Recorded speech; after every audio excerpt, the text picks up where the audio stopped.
Senator Ludlam used to move a motion to take note of answers. I will move a motion to take note of answers to a question provided by Senator Conroy to a question that was raised in question time by Senator Milne.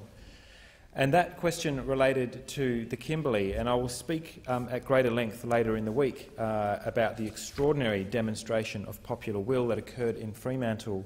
only a few days ago. But the question that Senator Milne put to Senator Conroy, in his capacity representing the Environment Minister, was very, very specific, and it was fortunate, evidently, somebody in Minister Burke's office on the third try must have emailed Senator Conroy a brief so that we didn't have to sit through another couple of minutes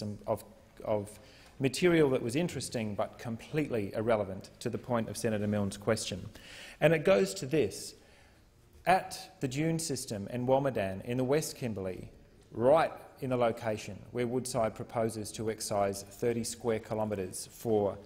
the world's largest gas plant, it would be a colossal industrial estate, there is a set of extremely important heritage sites,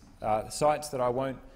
pretend to speak for, but that are of huge importance to the traditional Aboriginal people of the area, and that this is a trail that runs south down the Dampier Peninsula, north to south between Broome and the top end of the Dampier Peninsula,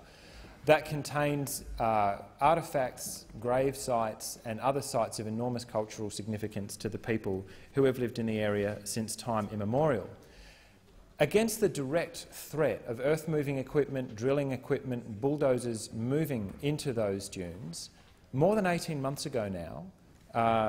a Section 9 request for emergency heritage protection was lodged with Environment and Heritage Minister Tony Burke. And so the question that Senator Milne put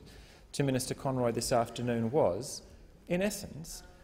will Minister Burke actually respond to the applicants on that emergency heritage protection application before or after the site has been destroyed and earth-moving equipment has been put there? And that can happen well before the processes that Minister Conroy was describing that run under the EPBC Act would have run their course. Completely separate processes, while this so-called strategic environmental assessment that didn't even bother to look at alternative locations for processing the Browse Basin gas, while that's running over here with Minister Burke,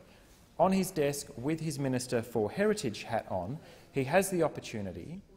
to preserve the heritage values of that area while he considers whether or not the project should go ahead. Now, Woodside fully intends, potentially within a matter of weeks, as soon as the weather breaks up there, to put earth-moving equipment, heavy equipment to that site, which effectively violates a graveyard and an area of enormous cultural significance to people a long way from this Parliament House, who couldn't travel here today to deliver these words directly. And Minister Burke, potentially, this is one of those examples where, when Minister Conroy is finally given a brief that's relevant to the question, which did occur on the third go, you kind of wish he hadn't. Because what he has told us, in effect, is that the federal government may well stand by and allow this place to be destroyed while it evaluates whether its heritage values should be preserved or not. And that is entirely possible, because I'm not aware, in recent history, of a successful emergency protection nomination for Aboriginal heritage. Aboriginal heritage legislation in this country, state and federal, is little more than a regime for documenting what we are destroying and drilling and bulldozing. And we will not have it on our watch that that occurs at that dune system at Walmadan. And there are a lot of people who are backing us in this, and who are backing the traditional owners and the traditional custodians of that area in standing up and drawing a line in the sand at Walmadan Beach and saying, you can't come here. Minister Tony Burke has the opportunity to make a decision on emergency heritage protection before drilling equipment and bulldozers are put to that site, not after. That was the direction of the question that Senator Milne put. That was the direction of the questions that my colleague Senator Siewert put to the environment bureaucrats in estimates the week before last. And that is the question that 20,000 people who assembled at the Esplanade in Fremantle the day before yesterday are very interested to know. Will the minister protect this site? Will he stand up for that heritage site, that grave site of enormous cultural significance to those people, before it is ruined by earth-moving equipment, or will he wait until after? On the basis of recent decisions by this minister, I don't have great confidence, but there is still time to bring this confrontation to an end in a way that is much more sane than the Western Australian Barnett government would have it, where sites are signed off to be destroyed.